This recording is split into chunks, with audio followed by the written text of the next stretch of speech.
Halo telur, selamat datang di Madrid United, channel fans MU pada netral. Menang dipuji, kalah dibully.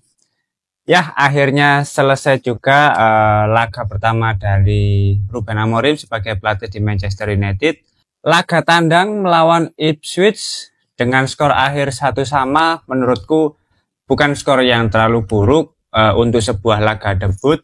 Dan menurutku ya selama 90 menit tadi jalannya pertandingan memang pemain Manchester United cukup kesulitan, tidak terlalu banyak peluang yang tercipta, bahkan di babak pertama sedikit ya momentum yang bisa diciptakan oleh Manchester United hanya di menit-menit awal, ya mungkin sekitar 20 menitan lah pemain Manchester United berusaha menciptakan peluang. Setelah itu di babak kedua baru bisa lebih mendominasi jalannya pertandingan. Tapi sangat disayangkan sampai akhir babak kedua Manchester hanya bisa meraih 1 poin di laga tandang melawan Ipswich. Nah, sekarang kita akan melihat performa dari masing-masing pemain. Mengapa Manchester United hanya bisa meraih 1 poin dengan skor akhir 1-1.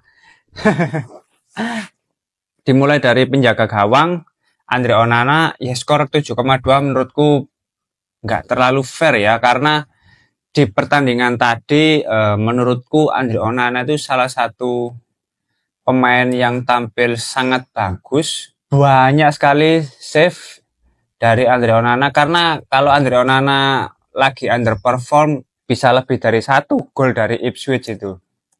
Itu pun kegolannya karena di flag dari Nocer Mazraoui, jadi aku nggak ada komplain lah terkait skor akhir 1-1 ini. Memang Andre Onana kinerjanya sangat bagus di babak pertama dan harus diapresiasi lah karena performanya yang sangat bagus. Lalu untuk Nocer Mazraoui, Matthijs de Ligt dan Jonny Evans, ya secara performa tetap Nocer Mazraoui yang terbaik.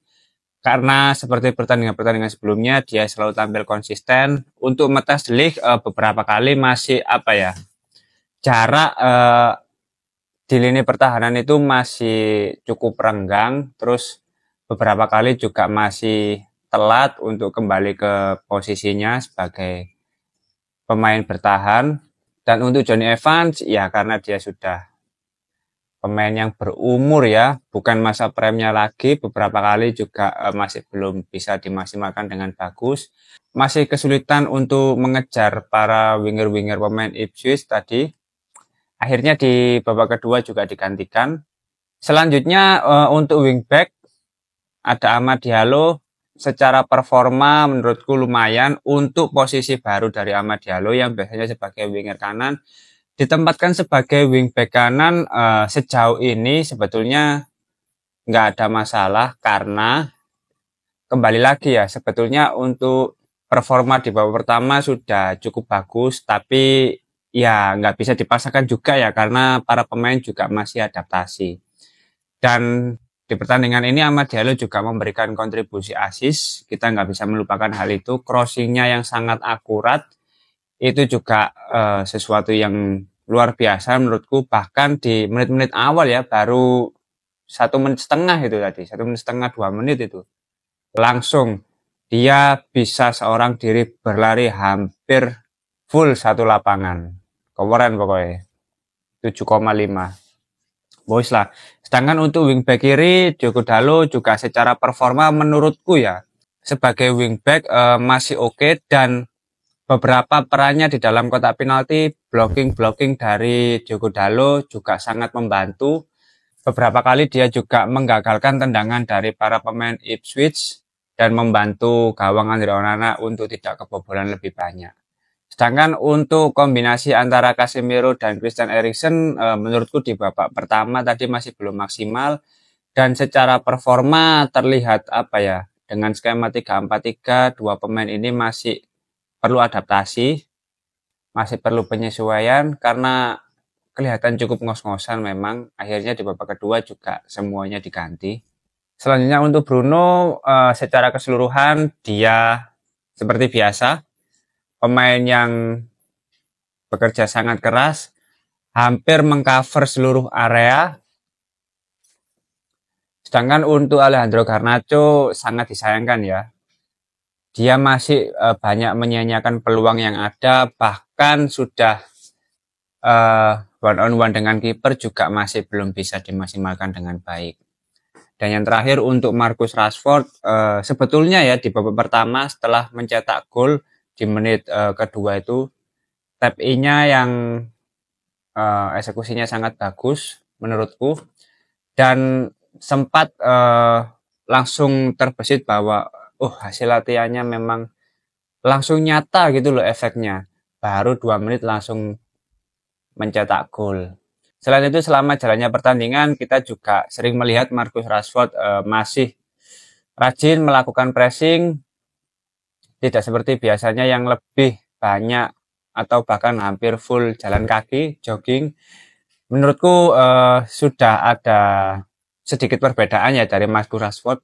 Dari Marcus Rashford meskipun masih belum bisa dijadikan tolak ukur apakah di pertandingan-pertandingan berikutnya dia bisa tampil terus seperti itu, mau bekerja dengan lebih keras lagi, dan mau jemput bola.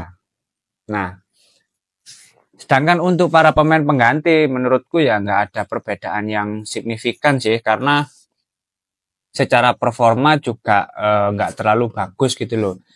Mulai dari Luxo, Manuel Ugarte, terus Rasmus Højlund, Joshua Zirkzee, dan Mason Mount.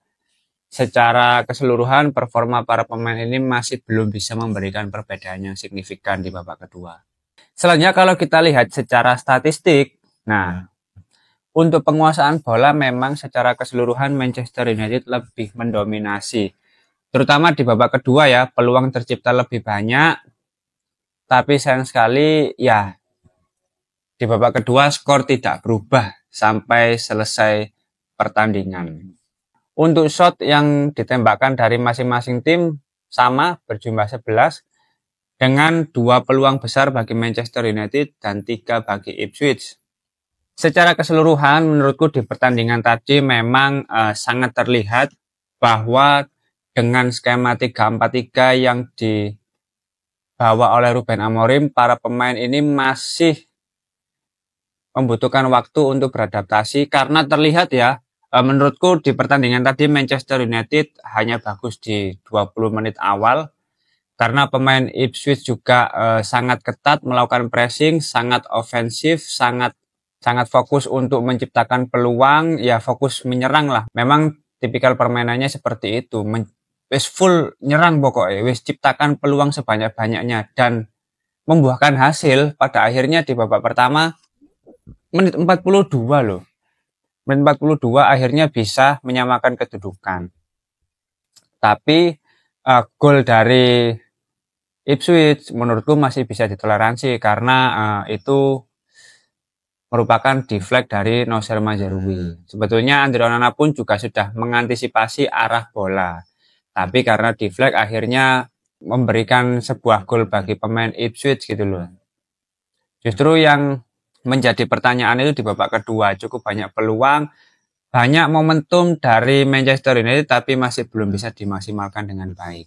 Sepertinya memang untuk pertandingan kedepannya masih perlu penyesuaian lagi, dan untuk starting 11 di pertandingan tadi menurutku nggak ada hal yang perlu dikritik terlalu jauh karena kembali lagi ya, untuk para pemain yang cedera juga masih perlu dijaga juga kebugaran tubuhnya.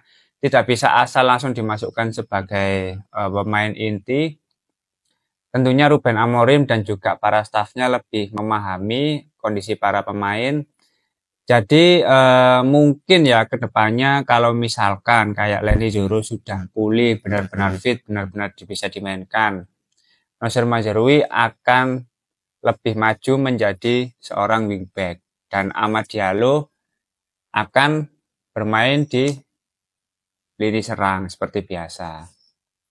Lalu di posisi back kiri mungkin kedepannya Luxo sudah bisa menjadi starter dan back tengah tetap Matthijs de Ligt.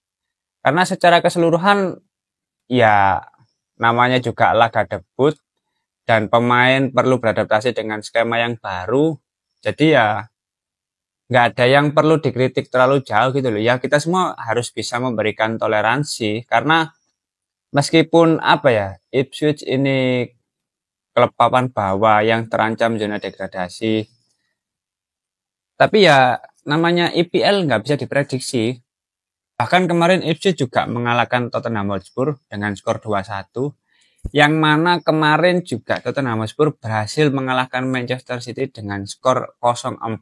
Nah ini kan sudah cukup membuktikan bahwa ya terlepas posisi klub di klasemen, semuanya tetap memiliki peluang untuk meraih kemenangan gitu loh.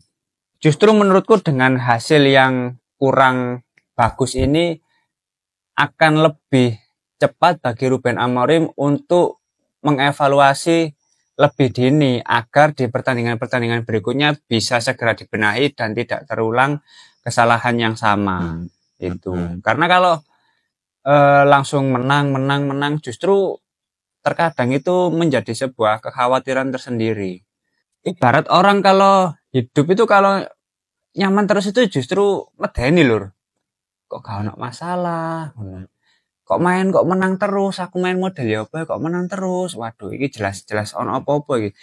Jelas ada hal lain atau musibah lain yang sudah menunggu gitu loh. Pasti lebih was-was. Beda lagi kalau dari awal kita katakanlah belajar langsung ada salahnya gitu. Kita bisa langsung membenahi, kita bisa langsung mengevaluasi dan kedepannya, oh kita sudah tahu caranya, kita sudah punya solusinya, kita sudah mengantisipasi. Nah ini kan bisa menjadi sebuah langkah yang lebih cepat bagi Ruben Amorim dan para pemain.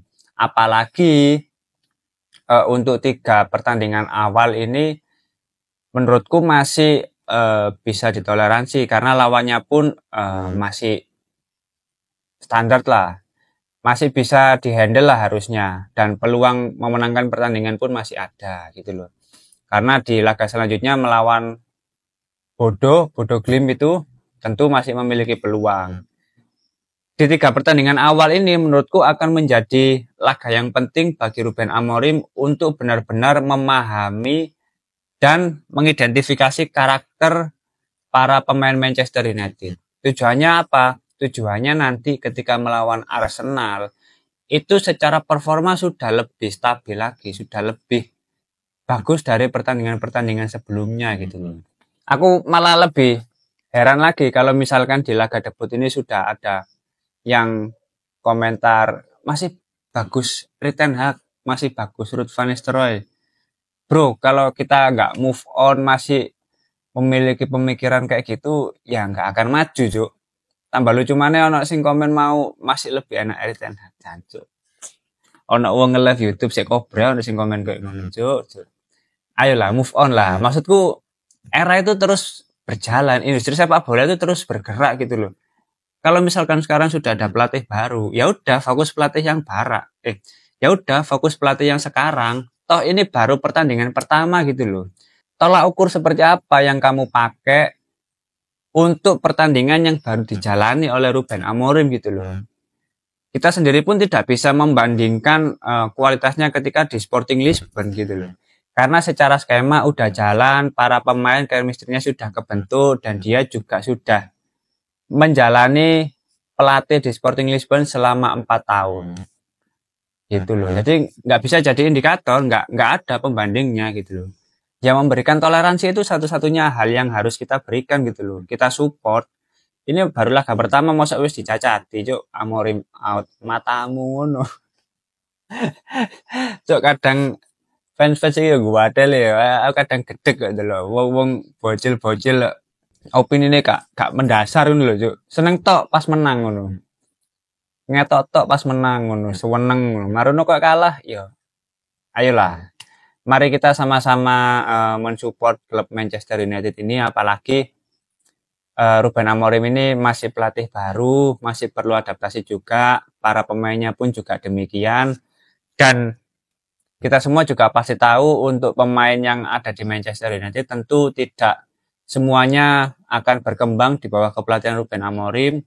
Di musim-musim berikutnya tentu masih ada perombakan lagi meskipun bukan perombakan besar-besaran.